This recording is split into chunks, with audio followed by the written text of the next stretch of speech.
If we talk about the local perspectives of the social and the historical context of ancient Egyptian heritage in Egypt, of perceiving ancient Egyptian heritage in Egypt in the late 19th century and the early 20th century, we will have to explore one of the aspects of how the ancient Egyptian civilization was perceived by intellects throughout the early 20 years of the 20th century as the source of identity of Egypt and the identity that regrouped all Egyptians of all social backgrounds, of all religions, of all social classes. Therefore, the Egyptianism movement was born after the Egyptian Revolution of 1919 and led by the leaders and intellects of Egypt at the time, such as Saad Zaghloul, Mohammed Hussein Haykal, artists like Mahmoud Mukhtar, and can be perceived in many artistic productions and intellectual productions of the time. For example, these cartoons showing how the ancient Egypt is promoting the leader, Saad Zaghloul, the leader of the Egyptian Revolution at the time, to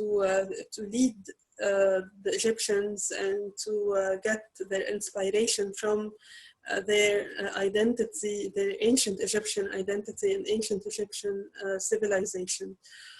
This also takes us to explore what was the scene of Egyptian scholars who explored and studied ancient Egypt at the time, and how their names are still little mentioned, very little mentioned and very little explored in the legacy of early Egyptology.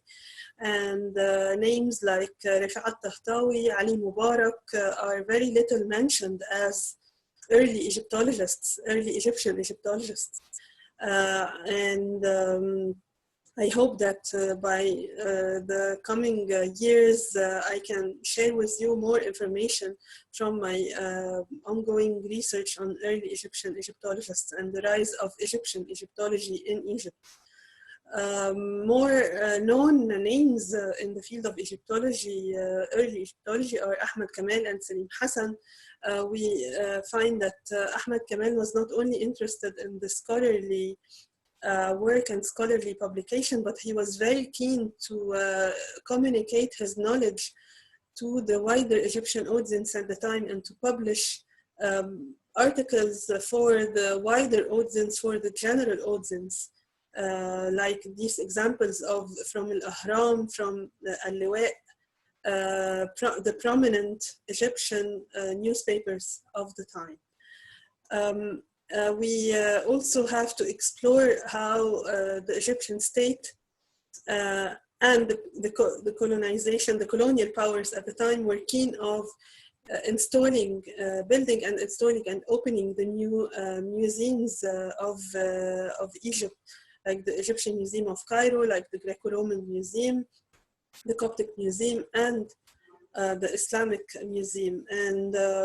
we see here, for example, a new from 1891, sharing the happy news of the soon opening of the Greco-Roman Museum in Alexandria. We see an example of an early guidebook written by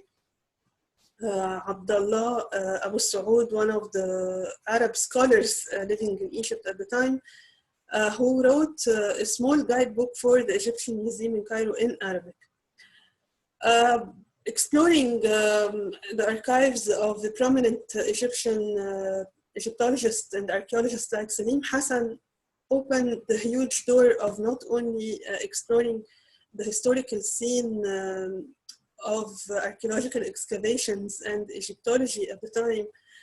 but we discovered through our work from 2013 to 2016 that Salim Hassan was like a hero of his time from his extensive productions in the excavations, in the numerous publications in 3 different languages at the time, in Arabic, English, and French, German actually also in some time, and how his career, how tracing his career is an important model of exploring the legacy of Egyptian Egyptology in the first half of the 20th century. Thank you for attending this short presentation. And I just wanted to share with you some of my ideas that I'm working on that explore the legacy of early Egyptology in Egypt, and that we must link it to very different fields. For me, I see them as the local perspectives of ancient Egyptian heritage at the time, the legacy of Egyptian scholars, and the stories and social history of different local groups involved in the work, such as the local group of the Kuftis, or the local workmen who first worked with William Flinders Petrie and other archaeologists of their time, and how exploring their stories opened the door to a huge treasure of history and other perspectives. Thank you so much.